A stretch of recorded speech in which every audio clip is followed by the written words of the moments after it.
Assalamualaikum warahmatullahi wabarakatuh. Perkenalkan, nama saya Uke Nurnaini dengan NPM 225060162. Saya dari kelas 1D, jurusan PGSD. Di sini saya akan mempresentasikan tentang persatuan dan kesatuan dalam keberagaman masyarakat multikultur. Baik, untuk yang pertama ada makna multikulturalisme. Makna multikulturalisme yakni pengakuan adanya perbedaan dan penghargaan. Elemen-elemen multikulturalisme yaitu ada menegaskan identitas kultural seseorang, mempelajari dan menilai warisan budaya seseorang, menghormati dan berkeinginan untuk memahami dan belajar tentang etnik atau kebudayaan-kebudayaan selain kebudayaannya. Lalu ada menilai dan merasa senang dengan perbedaan kebudayaan itu sendiri. Yang pertama ada keberagaman masyarakat di Indonesia disebabkan oleh yang pertama ada keadaan geografis, pengaruh kebudayaan asing, penerimaan masyarakat terhadap perubahan, keadaan transformasi dan komunikasi, lalu kondisi alam. Wujud keberagaman suku bangsa, agama, ras, dan golongan. 2. Ada implementasi ke kehidupan sehari-hari. Menumbuhkan sikap nasionalisme dalam diri siswa, menerapkan sikap toleransi dalam kehidupan sehari-hari, misalnya dalam bergaul di sekolah, rumah, dan lingkungan sekitar. Mengajak siswa melestarikan budaya yang ada di Indonesia. 3. Pentingnya persatuan dan kesatuan bangsa Indonesia.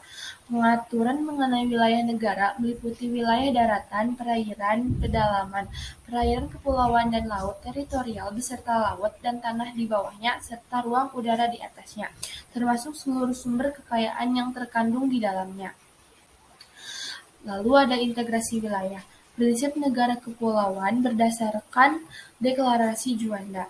Wilayah perairan Indonesia dapat dibedakan menjadi 3 macam. Yang pertama ada zona laut teritorial 12 mil laut. Yang kedua ada zona tambahan, yaitu zona yang lebarnya tidak melebihi 24 mil laut.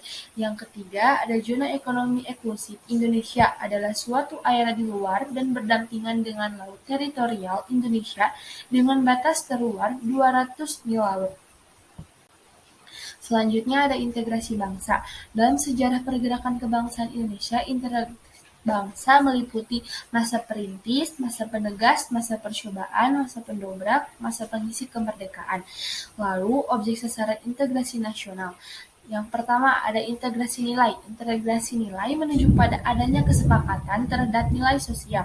Lalu integrasi berperilaku. Integrasi perilaku menunjuk pada kesepakatan perilaku positif yang menekankan perilaku berkebangsaan dan kenegaraan di atas golongan atau pribadi. Selanjutnya ada integrasi nasional.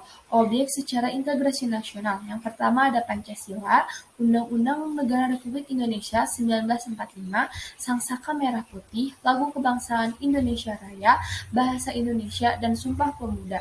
Selanjutnya ada nasionalisme. Nasionalisme adalah suatu paham yang menganggap bahwa kesetiaan tertinggi atas setiap pribadi harus diserahkan kepada negara.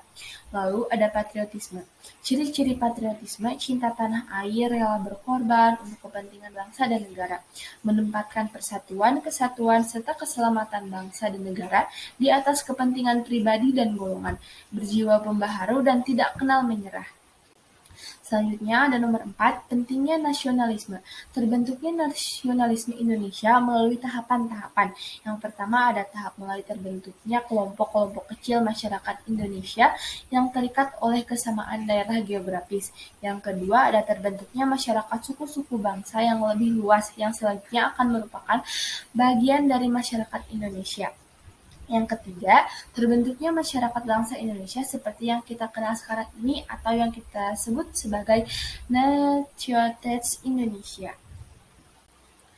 Lalu ada 2 hal yang harus kita lakukan untuk membina nasionalisme Indonesia.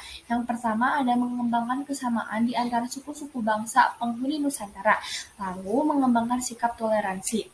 Selanjutnya, kesatuan tersebut diwujudkan dalam beberapa aspek kehidupan. Yang pertama ada perwujudan Kepulauan Nusantara sebagai satu kesatuan valid. Yang kedua sebagai satu kesatuan ekonomi. Yang ketiga sebagai satu kesatuan sosial budaya. Yang keempat sebagai satu kesatuan politik, dan yang terakhir ada satu kesatuan keamanan pertahanan. Selanjutnya nomor 5, faktor pendorong dan penghambat persatuan dan kesatuan bangsa Indonesia. Faktor pendorong yaitu Pancasila, Bhinneka Tunggal Ika, dan Sumpah Pemuda. Yang terakhir ada faktor penghambat, yaitu kebinekaan atau keberagaman pada masyarakat Indonesia, geografis, melemahnya nilai budaya bangsa, munculnya penyakit kultural pada masyarakat Indonesia, contohnya prasangka, stereotip, etnosentrisme, dan rasisme. Sekian presentasi dari saya, mohon maaf bila banyak kekurangannya. Wassalamualaikum warahmatullahi wabarakatuh.